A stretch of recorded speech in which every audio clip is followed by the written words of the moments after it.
Welcome to my ThatMuffinART channel. Welcome. Today we are going to draw a beautiful flower together. Grab your pencil and paper and let's started. First, let's draw a center of the flower. In the middle of the page, draw a small circle. This will be the heart of our flower, where all the petals will radiate from. Keep it light and simple.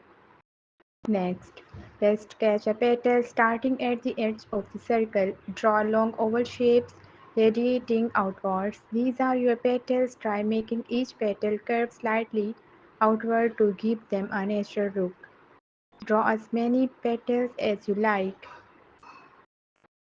Now, let's add some detail to the petals. Gently add lines inside each petal, starting from the base of the petal near the center and extending outward. These lines will add texture and make the flower look more realistic.